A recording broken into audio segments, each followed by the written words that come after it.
Hello viewers, আসসালামু আলাইকুম। আশা করি সবাই ভালো আছেন। আজকে আমরা আলোচনা করব একটা গুরুত্বপূর্ণ একটা সেটিং নিয়ে। যারা এখনও আমার চ্যানেলটিকে সাবস্ক্রাইব করেননি, অবশ্যই চ্যানেলটি সাবস্ক্রাইব করে পাশে থাকবেন এবং লাইক এবং কমেন্ট করে আপনাদের মতামত জানাবেন। আমরা প্রায় সময়ই আমাদের মোবাইলটা লক করে যে কোনো জায়গায় রেখে যাই বা কারো কাছে রেখে যাই। লক করা মানেই আমরা বুঝি যে আমাদের মোবাইলটা নিরাপদ, কিন্তু যদি কেউ আমাদের এই লক করা ফোন থেকে যদি আমাদের যে কোনো ধরনের ওটিপি বা আমাদের কোনো গুরুত্বপূর্ণ মেসেজ যদি দেখতে চায়, অবশ্যই সে আমাদের লক স্ক্রিনের সামনে ঠিক এইভাবে দেখে ফেলতে পারে। আমরা এই একটা সেটিং অন করে রাখলে আমাদের এই লক স্ক্রিনের তথ্যগুলো আর কেউই দেখতে পারবে না। তো চলুন জেনে আসি। প্রথমে আমরা আমাদের সেটিংসে যাব।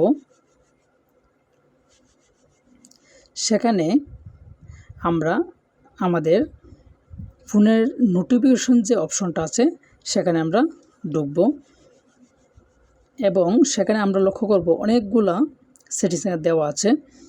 এর মধ্যে আমরা এখানে লক্ষ্য করব নোটিফিকেশনস অন লক স্ক্রিন, এখানে আমরা চাপ দেব। এখানে তিনটা অপশন দেওয়া আছে, show conversations, default and silent. এখানে প্রথম যে অপশনটা আছে সেটা দিয়ে আপনি আপনার মোবাইলটা বর্তমানে সেট করা আছে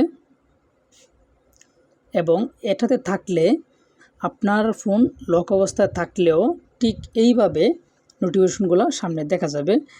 এবং দ্বিতীয় যে অপশনটা আছে, hide silent conversation and notification, এই দ্বিতীয় অপশনটা থাকলে আপনার মোবাইলে নোটিফিকেশন যাবে, সামনে আসবে, কিন্তু কি মেসেজ আসলো বা কার ফোন আসলো ঠিক সেটা দেখাবে না।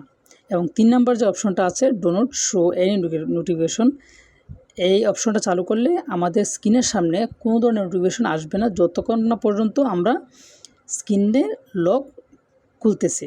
অবশ্যই মধ্যের যে অপশনটা দেওয়া আছে, hide silent conversation and notification, এই অপশনটা আমরা চালু করব এবং একটা জিনিস লক্ষ্য করব, এখানে দেওয়া আছে সেন্সিটিভ নোটিফিকেশন।